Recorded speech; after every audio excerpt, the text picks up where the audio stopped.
মধ্যপ্রাচ্য উত্তেজনা এখন চরমে, আর সেই উত্তেজনাকে আরও তীব্র করে তুলছে ইসলামিক রেভলিউশনারি গার্ড কর্পস বা আইআরজিসির ধারাবাহিক শক্তিশালী হামলা, যেখানে ইরান দাবি করছে তারা একের পর এক নির্ভুল ক্ষেপণাস্ত্র ও ড্রোন আক্রমণের মাধ্যমে ইসরায়েল এবং ইউনাইটেড স্টেটসের উন্নত প্রতিরক্ষা ব্যবস্থাকে কার্যত অকার্যকর করে দিচ্ছে। যুদ্ধের 26তম দিনে এসে সংঘাত এমন এক পর্যায়ে পৌঁছেছে যেখানে প্রতিটি হামলা শুধু সামরিক নয় বরং মনস্তাত্ত্বিক প্রভাবও ফেলছে। ইরানের ভাষ্যমতে অপারেশন ট্রু প্রমিস 4-এর আওতায় ৭৯তম ধাপে তারা একটি সুপরিকল্পিত বিমান ও ক্ষেপণাস্ত্র হামলা চালিয়েছে, যার লক্ষ্য ছিল ইসরায়েলের অত্যন্ত গোপনীয় এবং কৌশলগতভাবে গুরুত্বপূর্ণ গোয়েন্দা স্থাপনাগুলো।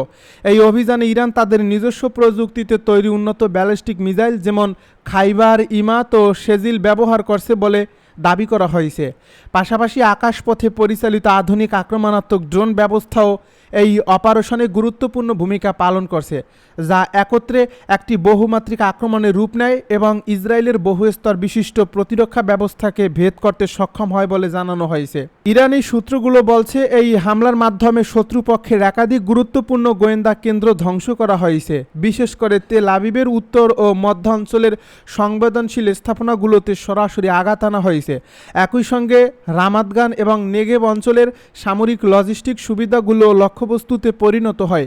এসব এলাকায় আঘাত হানার ফলে সামরিক যোগাযোগ ও সরবরাহ ব্যবস্থায় বড় ধরনের বিঘ্ন ঘটছে বলে ধারণা করা হচ্ছে। হামলার পরপরই বিভিন্ন স্থানে বিশাল অগ্নিকাণ্ড এবং ঘন ধোঁয়ার কুণ্ডলী আকাশে ছড়িয়ে পড়তে দেখা যায়। প্রত্যক্ষদর্শীরা জানিয়েছেন বিস্ফোরণের শব্দ এতটাই তীব্র ছিল যে আশপাশের এলাকায় আতঙ্ক ছড়িয়ে পড়ে। জরুরি সাইরেন বেজে ওঠার সঙ্গে সঙ্গে প্রায় 20 লাখ মানুষ নিরাপত্তার জন্য বাংকারে আশ্রয় নিতে বাধ্য হয়, যা এই হামলার তীব্রতা এবং প্রভাবের একটি সুস্পষ্ট চিত্র তুলে ধরে। অন্যদিকে ইরান আরও অভিযোগ করছে যে এই হামলার প্রকৃত ক্ষয়ক্ষতি গোপন রাখতে পেন্টাগন এবং ইসরায়েলি সামরিক কর্তৃপক্ষ গণমাধ্যমে কঠোর সেন্সরশিপ আরোপ করছে। তাদের দাবি অনুযায়ী বাস্তব পরিস্থিতি আড়াল করতে তথ্য প্রবাহ নিয়ন্ত্রণ করা হচ্ছে, যাতে আন্তর্জাতিক মহলে প্রভাব কমানো যায়।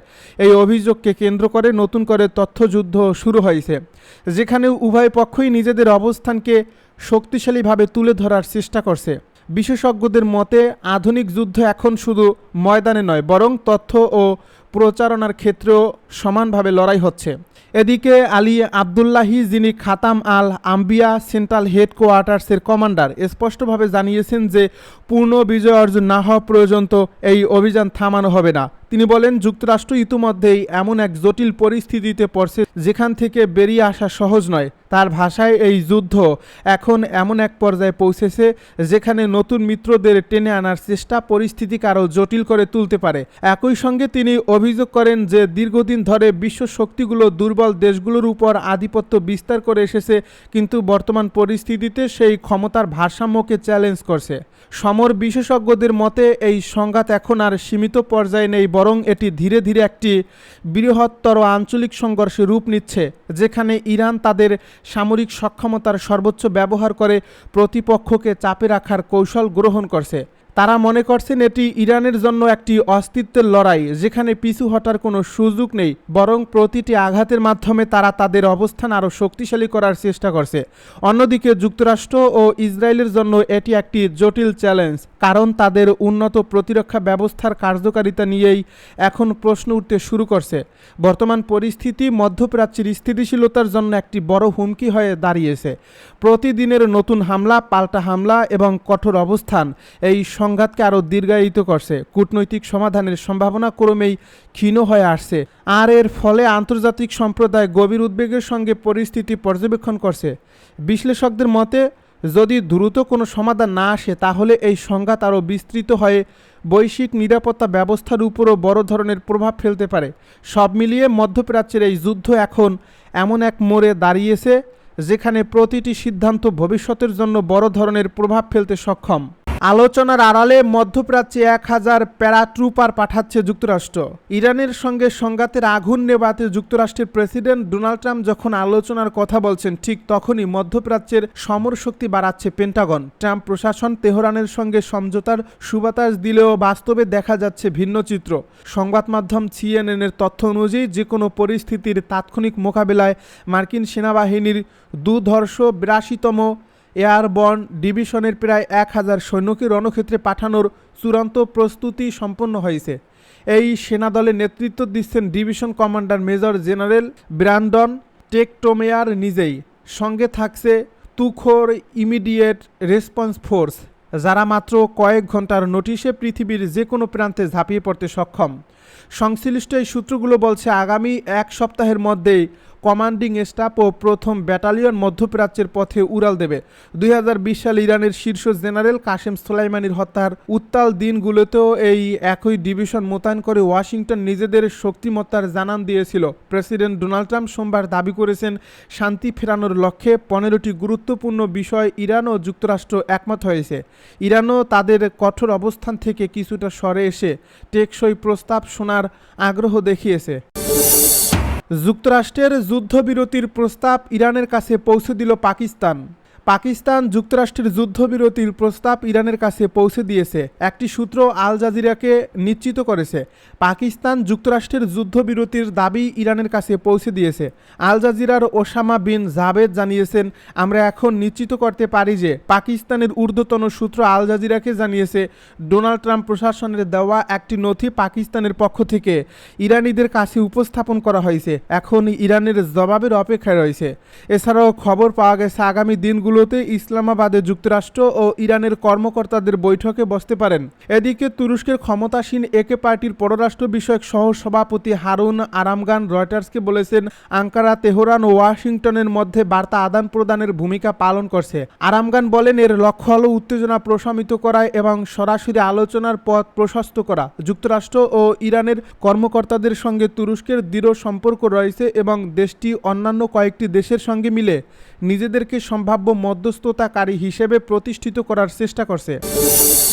যুক্তরাষ্ট্রের মিষ্টি কথা প্রত্যাখ্যান করা সঠিক সিদ্ধান্ত, জানালো কিম জং উন। ইরানের সঙ্গে যুক্তরাষ্ট্রের চলমান যুদ্ধে যুক্তরাষ্ট্রের দেওয়া চাপ এবং তাদের মিষ্টি কথা প্রত্যাখ্যান করে নিজেদের পারমাণবিক অস্ত্র ধরে রাখার সিদ্ধান্তটা সঠিক ছিল বলে মন্তব্য করেছেন উত্তর কোরিয়ার সর্বোচ্চ নেতা কিম জং উন। তিনি জোর দিয়ে বলেন, উত্তর কোরিয়ার পারমাণবিক শক্তিধর দেশের মর্যাদা এখনও অপরিবর্তনীয়। মঙ্গলবার উত্তর কোরিয়ার পার্লামেন্ট সুপ্রিম পিপলস অ্যাসেম্বলিতে দেওয়া এক ভাষণে ওয়াশিংটনের বিরুদ্ধে রাষ্ট্রীয় মদতপুষ্ট সন্ত্রাস ও আগ্রাসনের অভিযোগ তোলেন কিম জং উন বলেন, বর্তমান পরিস্থিতি স্পষ্ট করে দেয় যে পারমাণবিক অস্ত্র ত্যাগের জন্য যুক্তরাষ্ট্রের দেওয়া চাপ এবং তাদের মিষ্টি কথা প্রত্যাখ্যান করে উত্তর কোরিয়া সঠিক কাজ করছে। এর আগে মার্কিন প্রেসিডেন্ট ডোনাল্ড ট্রাম্প দাবি করেছিলেন ইরান আমেরিকার জন্য একটি আসন্ন হুমকি হয়ে দাঁড়িয়েছে। অথচ এর কয়েক মাস আগেই তিনি ঘোষণা করেছিলেন যুক্তরাষ্ট্র ইরানের পারমাণবিক সক্ষমতাকে পুরোপুরি ধ্বংস করে দিয়েছে। ট্রাম্পের এমন দ্বিমুখী বক্তব্যের করা সমালোচনা করে কিম বলেন, উত্তর কোরিয়ার নেতৃত্বের কাছে ইরান সংঘাত এই দীর্ঘদিনের বিশ্বাসকেই আরও মজবুত করছে। আর যেসব দেশের কাছে পারমাণবিক অস্ত্র নেই তারা মার্কিন সামরিক শক্তির মুখে অনেক বেশি অরক্ষিত। আর যাদের কাছে এই অস্ত্র আছে তারা যুক্তরাষ্ট্রের আক্রমণ ঠেকানোর ক্ষমতা রাখে। কিমের এই মন্তব্যের সময়টি বেশ তাৎপর্যপূর্ণ। ডোনাল্ড ট্রাম্প সম্প্রতি কিমের সঙ্গে পুনরায় আলোচনা শুরু করার ইঙ্গিত দিয়েছেন। চলতি মাসের শুরুতে দক্ষিণ কোরিয়ার প্রধানমন্ত্রীও ওয়াশিংটনে ট্রাম্পের সঙ্গে এক অনির্ধারিত বৈঠক করেছেন। কর্মকর্তাদের মতে সেই আলোচনায় উত্তর কোরিয়ার সঙ্গে আবারও কূটনীতি শুরু করা এবং পিয়ংইয়ংয়ে অস্ত্র উন্নয়নের বিরুদ্ধে কিভাবে সমন্বয় করা যায় তা নিয়ে গুরুত্ব দেওয়া হয়েছে। উল্লেখ্য, উত্তর কোরিয়া সম্প্রতি বেশ কিছু শক্তিশালী অস্ত্রের পরীক্ষা চালিয়েছে। এর মধ্যে নতুন যুদ্ধজাহাজ থেকে ক্রুজ ক্ষেপণাস্ত্র উৎক্ষেপণ এবং পারমাণবিক অস্ত্র বহনে সক্ষম রকেটের মহড়া উল্লেখযোগ্য।